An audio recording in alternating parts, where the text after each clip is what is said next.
Boa noite a todos, igreja amada do nosso Senhor Jesus Cristo. A graça e a paz de Jesus esteja com todos nessa noite. Confesso que o timing não podia ser mais perfeito a respeito do que nós acabamos de ver aqui em cima do altar, pois a mensagem que o Espírito Santo está me dando, aquilo que nós testemunhamos aqui, a presença de uma família, de pelo menos umas 3 gerações na igreja, todos congregando no mesmo lugar, todos em Cristo Jesus. Isso é por demais, irmãos. Isso é por demais gratificante. Isso é por demais testemunho a favor do reino de Deus, testemunho de Cristo, numa época onde nós estamos presenciando a desintegração sistemática da família, a desintegração sistemática dos valores, a desintegração sistemática da própria humanidade. Por isso eu quero convidar os irmãos a abrir a palavra de Deus para nós fazermos a leitura principal no Salmo de número 127. Mais cedo, na liturgia do culto, no devocional, nós escutamos o Salmo 128 e eu vou convidar então os irmãos a ler também comigo. Vamos ler o Salmo 127 e o Salmo 128, porque esses dois salmos, irmãos, eles funcionam juntos. Os dois salmos, Salmo 127 e Salmo 128, eles são uma continuação um do outro. Os especialistas são os filhos da mocidade. Bem-aventurado o homem que enche deles a sua chapa. Não serão confundidos quando falarem com os seus inimigos à porta. Continua no Salmo 128. Bem-aventurado aquele que teme ao Senhor e anda nos seus caminhos, pois comerás do trabalho das tuas mãos. Feliz serás e te irá bem. A tua mulher será como a videira frutífera aos lados da tua casa, os teus filhos como plantas de oliveira ao redor da mesa. Eis que assim será abençoado o homem que teme ao Senhor. O Senhor te abençoará desde Sião, e tu verás o bem de Jerusalém em todos os dias da tua vida. E verás os filhos dos teus filhos e a paz sobre Israel. Ao longo dessa mensagem eu quero desenvolver uma reflexão a respeito daquilo que nós acabamos de ver aqui. Esses dois salmos, irmãos, eles refletem exatamente o que nós vimos aqui. E antes disso eu quero fazer um prólogo, uma introdução. Eu quero falar a respeito de família em geral. A família, ela foi instituída por Deus ainda antes da igreja, mas existe um começo de uma família. Como que uma família começa? A família começa pelo casamento. Em Gênesis capítulo 2, versículo 24, vai dizer: deixará o homem pai e mãe, se unirá à sua mulher e serão uma só carne. Então eu entendo aí nessa passagem, nesse versículo, que o casamento tem pelo menos 3 fundamentos que são inegociáveis, e todas essas coisas que estão querendo que nós entendamos como normais. Mas se você analisar comigo esse versículo que acabou de ser pronunciado aqui, ele diz: deixará o homem pai e mãe e se unirá à sua mulher e será uma só carne.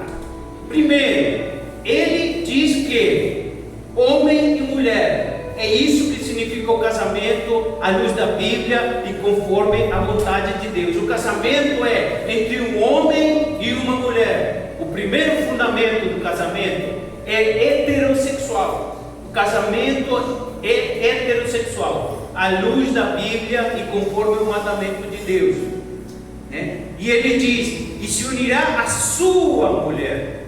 Ou seja, o casamento é monogâmico. Ou seja, ele não diz se unirá às suas mulheres, ele diz: se unirá à sua mulher. Esse é o segundo fundamento. O casamento é heterossexual e ele é monogâmico. E existe ainda nesse versículo um terceiro fundamento, né? O casamento é monossômico. É uma palavra estranha. Soma, em grego, significa corpo. Mono significa um. Ou seja, serão um só corpo, uma só carne. Ou seja, nesse versículo, nós entendemos que o casamento instituído por Deus, a família que é instituída por Deus, já começa com essas três colocações que Deus faz. Tem que ser um homem e uma mulher. Não pode ser uma mulher com muitos homens, nem um homem com muitas mulheres. E eles têm que se tornar uma só carne. Eu quero trazer isso, irmãos, para a igreja a modo de introdução, porque hoje em dia nós estamos vivendo, a família é a célula máter da sociedade. A família é aquela instituição onde a sociedade é fundamentada. Se você não tem família, você não tem uma sociedade organizada conforme a vontade de Deus. E eu quero que fique registrado isso para os irmãos, que a família começa por um casamento. Nós vimos aqui os dois irmãos, a irmã e o irmão, um bom dia, se conheceram, namoraram, noivaram, casaram, construíram uma casa, tiveram filhos, tiveram netos, e tudo isso foi conforme Deus, nos fundamentos de Deus. E eu quero aqui fazer uma espécie de pregação expositiva nesses dois salmos. E eu vou chegar ao assunto da mesa, porque na realidade, quando me foi passado o assunto da mesa, nós recebemos aqui do pastor Márcio uma ministração muito poderosa a respeito da mesa. Nós estamos aqui esse mês, graças a Deus, todo esse mês de maio, falando a respeito de família, né? E eu quero agradecer a oportunidade que me foi dada de eu também me inserir nesse congresso, eu também estar aqui falando um pouco da parte de Deus. Hoje eu estou aqui com minha esposa, a pastora Aula. Ela trabalha na área da saúde e algumas vezes ela não pode estar conosco. Aprove ao Senhor que hoje ela está conosco. Sou muito grato a Deus pelos pastores da casa, pelo Ministério da Família que nos convidou para estar aqui. E eu quero começar com uma análise a respeito do que nós lemos aqui. E eu vou chegar na mesa, porque a mesa, na realidade, mesa não é somente uma mesa onde estamos juntos. Pode ser ali, pode ser em outro lugar. A mesa é comunhão, onde nós estemos juntos, aí vai ser o nosso lar. Guarda essa frase. Onde nós estejamos juntos, aí vai ser o nosso lar, né? Porque casa, edifício, não é a mesma coisa que lá. Tem, irmãos, mansões muito maravilhosas que são apenas uma casa, mas não são um lar. E a mesa, ela representa o centro do lar, como já foi ministrado aqui. A mesa representa o centro do lar, é onde a comunhão da família vai se desenvolvendo. Mas pode ser na mesa da cozinha, pode ser na mesa da sala, se tiver uma mesa na sala, pode ser na mesa dos fundos, em qualquer lugar onde a família esteja reunida, ali é a mesa. Mas vamos ao começo, vamos ao princípio. O princípio de tudo é o Senhor. O princípio de tudo é Deus. E Ele diz: se o Senhor não edificar a casa, em vão trabalha o que edifica. Se o Senhor não guardar a cidade, em vão vigia o sentinela. Nesses dois salmos que nós lemos, eu posso ver as quatro faces da família, as quatro etapas da família. E eu posso usar como exemplo de novo a família dos irmãos. Esses dois salmos, eles refletem as quatro etapas da família. A primeira etapa da família é o casamento. Ele diz: se o Senhor não edificar a casa, em vão trabalham os que edificam. Se o Senhor não guardar a cidade, em vão vigia o sentinela. Ou seja, quando você casa, você vai construir uma casa, mas não adianta de nada, o Salmo está dizendo aqui, não adianta de nada você construir uma casa se o Senhor não tiver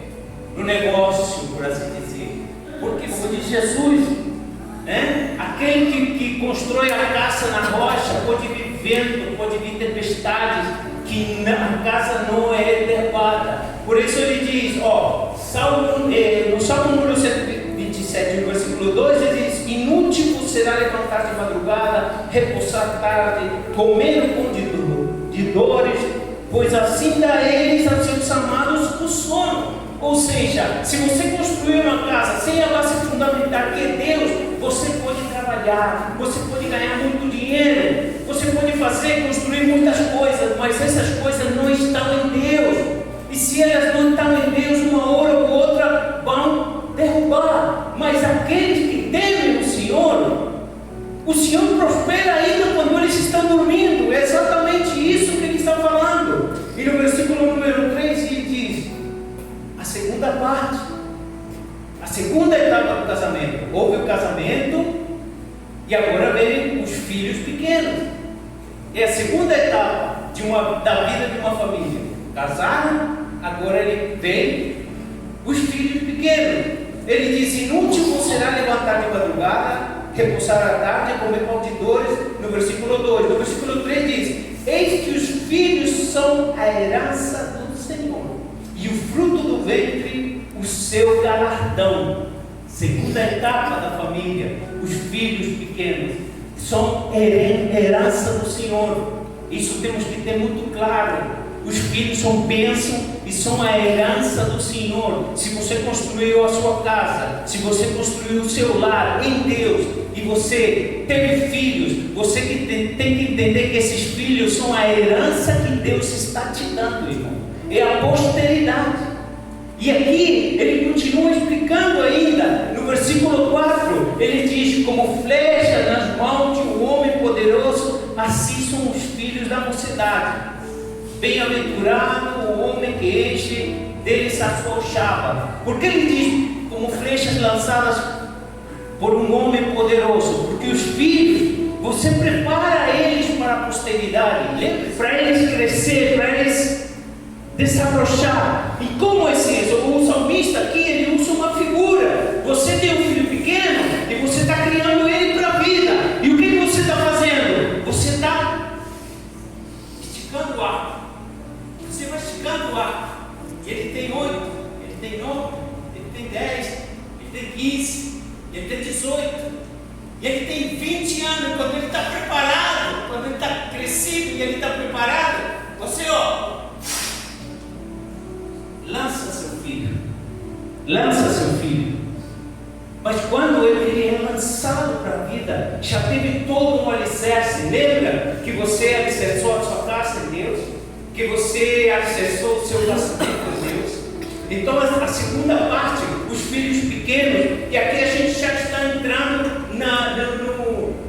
na terceira parte, que são os filhos adultos, né? Você esticou o arco e você lançou ele longe. Essa preparação é aquilo que você faz com seus filhos quando você prepara eles para a vida. E aí ele diz no versículo 5, ele diz: bem-aventurado o homem que enche deles a sua chave. Ou seja, bem-aventurado o homem que tem filhos, é aventurado, é uma bênção de Deus ter filhos. E ele diz: não serão, presta atenção nisso aqui, irmão, não serão confundidos quando falarem com seus inimigos à porta. O que ele está falando? Se você criou o seu filho em Deus, se você ensinou ele, como diz Provérbios capítulo 22, versículo 6, ensina o menino o caminho que ele deve andar, e ele não se desviará ainda quando ele for velho, porque ele já está alicerçado. É o que diz aqui, se não será confundido. Se seus filhos forem bem ensinados em Deus, eles não serão confundidos. Por quê? Pelos inimigos. Onde estão os inimigos? Na porta. Eles não estão dentro de casa, mas eles estão na porta. E o que você fez? Você criou seu filho para sair. Ou seja, por enquanto eles estavam com você. Quem é pai aqui sabe do que eu estou falando? Porque por enquanto eles estavam com você tinha todo o controle sobre ele. E ele vai sair, e na porta da casa, para fora, quem que está lá? Quem que está lá na porta? Para fora, quem que está no mundo? A palavra de Deus diz que o mundo jaz no maligno. Então ele está falando que se você criar bem o seu filho, nenhuma pessoa lá fora que saia dos preceitos de Deus, nenhuma dessas pessoas vai confundir o seu filho. Nenhuma dessas pessoas vai influenciar o seu filho. Mas onde que você faz, por enquanto eles são crianças, por enquanto eles são pequenos, onde que você estica o arco? Qual é o lugar onde você estica o arco? Na mesa, na comunhão, na educação, na ensinança. Nós temos que criar dentro da nossa casa um clima propício, um clima cristão. Para quê? Para que quando meu filho crescer, ele não seja confundido lá fora. Essa é a segunda etapa do casamento. A terceira etapa é quando os filhos já são grandes, os filhos já cresceram, você já esticou o arco, você já lançou ele, e ele tem educação, ele tem ensinamentos em Deus para se defender. Como falamos agora, ele aprendeu isso aonde? Na comunhão da mesa. Pode ser na mesa, que pode ser o pai falando com o filho, né? Pode ser a mãe falando com a filha, pode ser numa reunião familiar. Hoje tem reunião familiar. Nós costumávamos fazer isso quando as crianças eram pequenas. Agora já a flecha já foi lançada, né? As crianças já não são tão crianças. Mas a gente falava, hoje é reunião familiar. E aí se orava, e aí se cantava louvor, né? E se não tinha nem oração nem louvor, porque o assunto era muito urgente, de qualquer forma a família se reunia. E isso também é comunhão. Só que agora, no Salmo 128, nós entramos na terceira parte, na terceira etapa de uma família, que são os filhos crescidos. E ele diz: bem-aventurado aquele que teme ao Senhor e anda nos seus caminhos. Aqui já vemos um homem. Desculpa, irmão, eu estou usando o exemplo do irmão porque fiquei muito comovido, muito feliz com aquilo que vimos aqui nessa noite. Conheceu a sua esposa, se casou, construiu uma casa, construiu uma família em Deus, criou os filhos e agora ele está usufruindo daquilo que ele construiu. Olha o que ele diz: pois comerás do teu trabalho, das tuas mãos, feliz serás e te irá bem. Isso aí já é colhendo. O homem está colhendo na terceira parte da vida de uma família. O homem está colhendo os frutos daquilo que ele plantou lá atrás, né? Porque primeiro ele diz: não adianta você trabalhar, morrer trabalhando, juntar dinheiro muito bom, mas se você não prestar atenção nos seus filhos, eles não vão ser preparados para a vida, e quando eles saírem lá fora, eles vão ser confundidos. Então você tem que equilibrar. Tem que ganhar dinheiro? Tem. Só que antes do que mais nada, você tem que educar a sua família em Deus. Porque se você não educar a sua família em Deus, se você não preparar seu filho na mesa para ele sair lá fora, depois, os problemas que seu filho vai enfrentar lá fora, não tem dinheiro nenhum que resolva. E nós sabemos o que acontece lá fora. Se não tiver reunião na mesa, se não tiver comunhão, se não tiver um ambiente cristão, o filho vai sair lá fora e qualquer um que falar coisas bonitas no ouvido dele vai levar ele para o tráfico. Qualquer mulher que chegar vai levar o menino pelo mau caminho. Qualquer homem que chegar vai levar a filha pelo mau caminho. Só que se houve reunião na mesa, se houve todo aquele trabalho desde a infância em Deus, você está tendo aqui um homem que agora ele está sentado na mesa, usufruindo daquilo que ele plantou. Olha o que ele diz: comerás do teu trabalho, das tuas mãos. Ou seja, não se preocupa, você construiu a sua vida em Deus, Deus vai te dar o sustento. O que ele quer é que você cuide bem da sua família. Cuida bem da sua família. Ele falou, Salmo 127, no versículo 2, ele diz que Deus dá, Deus prospera aquele que o teme, ainda quando está dormindo. Ou seja, você está aqui nessa noite, você que é crente no Senhor Jesus, você que é cristão, até quando você está dormindo. Como ele diz, Salmo número 4, versículo 8, em paz me deitarei e dormirei. Me ajuda aí, igreja. Em paz me deitarei e dormirei. Porque o Senhor cuida de mim. Porque o Senhor cuida de nós. Amém? Amém? Então, aqui estamos vendo o homem que fez um bom trabalho com seus filhos, desde criança, e hoje ele está sentado à mesa. Versículo 3: a tua mulher será como a videira frutífera aos lados da tua casa. A mulher é a videira frutífera. A mulher, a mãe, como eu falo para os meus filhos, aproveita a mamãe, aproveita os dias que você está com ela, aproveita os dias que você está com ela. Eu tenho mãe ainda, graças a Deus, só que ela mora muito longe, ela mora em outro país. E tem dia que eu quero dar um abraço nela e ela está muito longe. E aí eu digo para os meus filhos: aproveita a mamãe, ela está aí agora, conversa com ela, abraça ela, beija ela, né? Pergunta como que está, né? Faz um carinho, faz um abraço, né? Ele diz que a mulher que Deus te colocou do teu lado, quando você teme a Deus, quando você é um cristão, que também tem isso hoje, não tudo ele vê o nosso coração, ele vê a intenção do nosso coração. O nosso relacionamento com a família é muito importante, e desse relacionamento com a família é que depende o nosso relacionamento com Deus.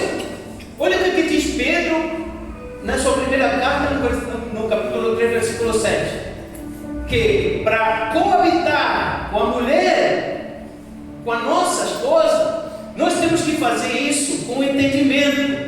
E ele diz: como um vaso mais fraco, você tem que entender a sua esposa e você tem que viver com ela com entendimento, né? Para que sejam co-herdeiros das bênçãos do Senhor, da herança do Senhor, co-herdeiros. E ele diz uma coisa que sempre me deixou muito alerta.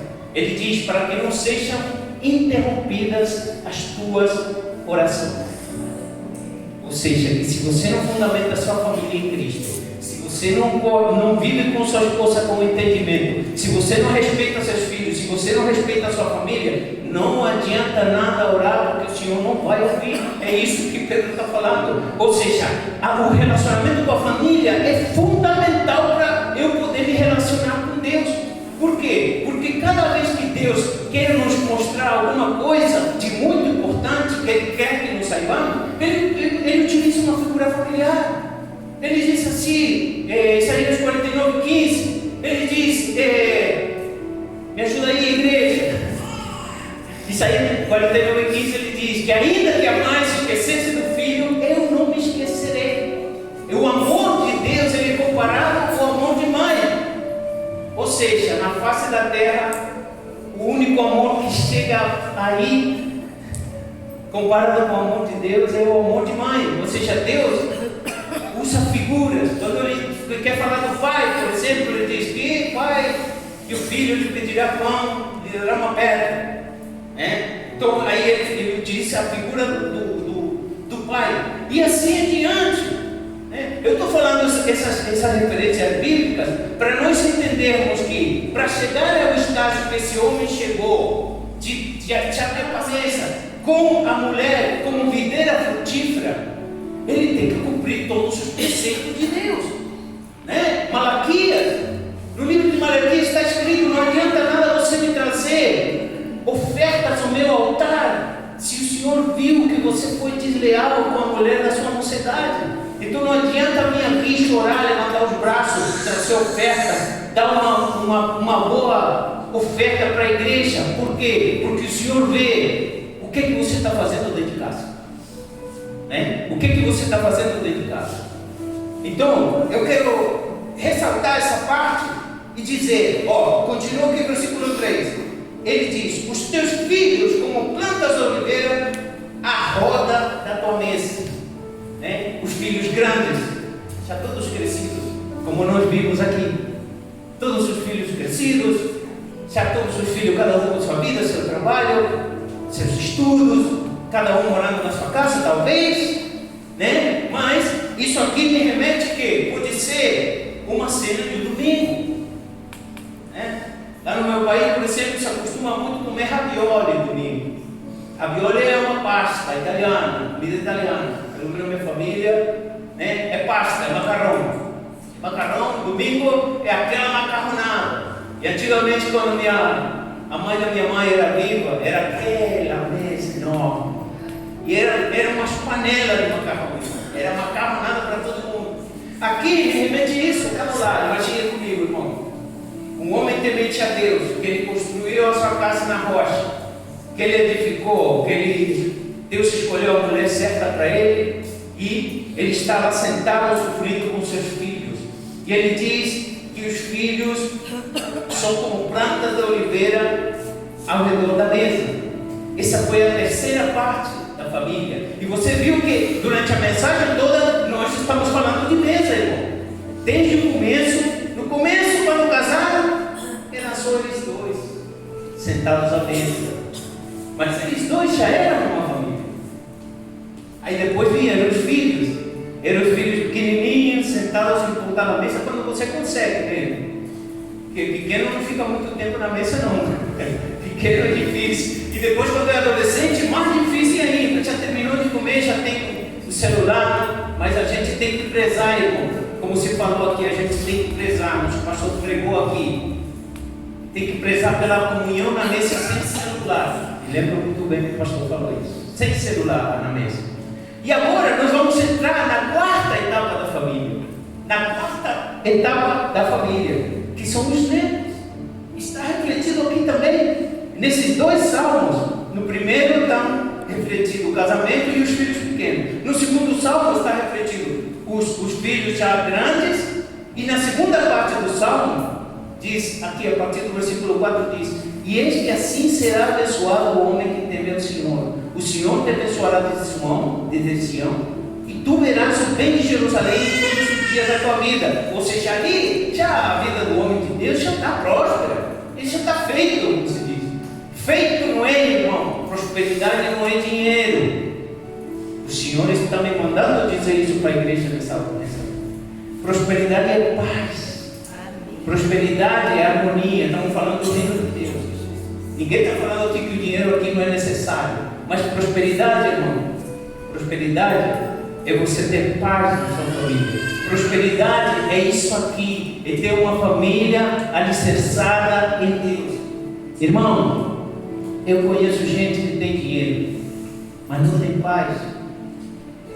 Conheço gente que tem dinheiro e não come para não gastar. Tem dizendo que esse homem aqui é rico. O salmista não está dizendo que esse homem é super próspero, empresário, que anda de carro zero. Ele está dizendo que ele é bem-aventurado, feliz. Ashrei, como se diz em hebraico. Ashrei é aquele que caminha. Ashrei, feliz. Por exemplo, Jesus usa essa palavra no Sermão do Monte. Bem-aventurado aqueles. Aquela palavra hebraica, ashrei, é aquele que caminha, aquele que anda, aquele que se movimenta. Aonde? Em Deus. E agora vai falar dos netos. No último versículo, ele fala a respeito da quarta etapa da família. E ele diz: e verás os filhos dos teus filhos, e a paz sobre Israel. Os filhos dos filhos. Quem são os filhos dos filhos? Os netos. E por que nós estamos falando isso, irmão? Porque tudo isso se fez realidade. Porque esse homem e essa mulher, um bom dia, resolveram alicerçar a sua vida em Cristo e foram criando os filhos e a família em volta da mesa. Então, se você ainda não é casado, se você ainda não tem filhos, se você talvez não vai ter filhos biológicos, deixa eu te dizer uma coisa. Salmo de número 68, versículo 6 vai dizer que Deus faz com que o solitário habite em família. E mesmo que você não tenha filhos biológicos, você pode sim, no reino de Deus, ter filhos espirituais. Você pode sim, porque você faz parte de uma grande família. Quem toma nome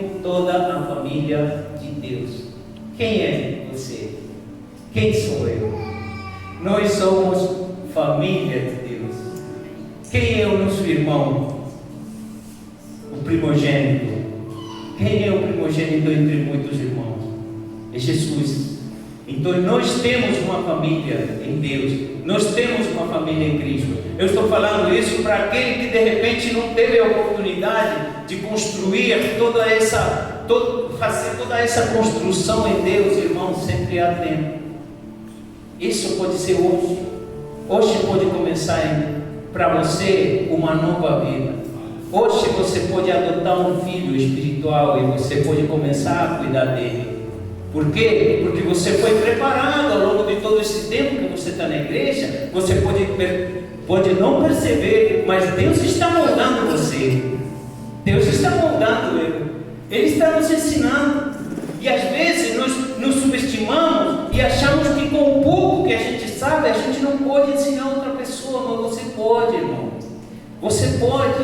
E se você tem a oportunidade, se você tem uma família, e você, por algum motivo, não está conseguindo entrar nesses tópicos que foram apresentados aqui, irmão, Deus tem pressa para restaurar a tua família. A única coisa que Ele quer é que você se coloque na total dependência dEle. A única coisa que Deus quer é que você ouça a palavra dEle, e que conforme a palavra dEle, você comece a partir de hoje a construir uma nova história na sua casa, na sua família. Irmão, não é vergonha nenhuma você chegar para o seu filho e falar: eu errei. Não é vergonha nenhuma. Eu já fiz isso várias vezes, ainda mais agora que já são homens. Temos 2 homens dentro de casa. Ontem tínhamos 2 crianças brincando no quarto. Hoje já tem 2 homens em casa. E eu já tenho uma certa idade. E às vezes a gente erra. Mas não é vergonha que você está sendo guiado por Deus. Porque ninguém se quebranta se não for pelo Espírito Santo. Ninguém se quebranta, ninguém pede perdão se não for pelo Espírito Santo. Ninguém perdoa se não for pelo Espírito Santo. Então, em volta da mesa, na comunhão, é onde nós temos a oportunidade de colocar em prática tudo que Deus nos ensina: o perdão, a compaixão, o cuidado, o amor, a compreensão. Tudo isso você começa a praticar em casa. Você tem uma célula máter em casa. É isso, você tem uma célula máter. Você tem uma congregação e você é um sacerdote. E você é um sacerdote. A palavra diz que nós somos sacerdotes. Então, como obrigação, para nós começarmos a ser frutíferos, com isso eu vou encerrando, para nós começarmos a ser frutíferos em Deus, nós precisamos cuidar da sua família.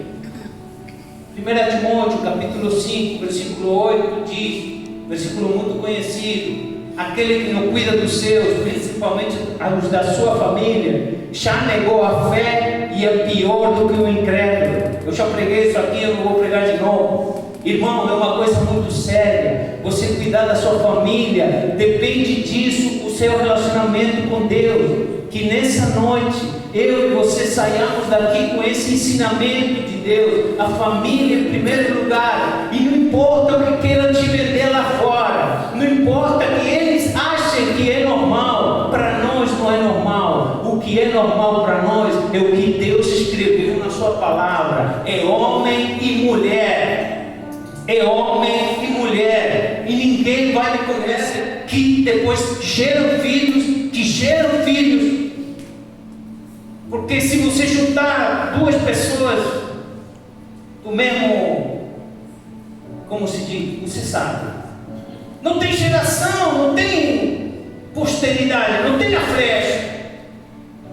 Entendeu? Então nessa noite, irmão, que nós saiamos daqui instruídos pela palavra de Deus, para que nós possamos entender que se você cuidar bem da sua família, como nosso pastor pregou aqui também, se você cuidar bem da sua família, a bênção da sua família, ela pode abençoar o seu país. Amém? Eu quero pedir para a igreja se colocar de pé. Quero pedir a você também que está aqui nessa noite, Você que quer receber uma oração, você que está passando por dificuldades na sua casa, ou simplesmente você quer vir aqui agradecer a Deus por aquilo que Ele está fazendo, chega aqui na frente, nós vamos orar por você. Quero chamar aqui em cima o evangelista Marcílio, a evangelista Célia. Quero que vocês façam junto comigo essa oração. Evangelista Marcílio, evangelista Célia, você que quer receber a oração, vem aqui na frente. E se você não puder vir aqui na frente, você aí no seu lugar, curva a sua cabeça, feche seus olhos. Nós vamos orar, vamos pedir ao Senhor para que Ele prospere cada dia mais a nossa família, para que nós possamos, à luz da palavra, nos assemelhar a essa história que o salmista nos retratou hoje, e que nós saiamos daqui convencidos de que se o Senhor não edificar a casa, em vão trabalham os que a edificam. Se o Senhor não guardar a cidade, em vão vigia o sentinela. Amém?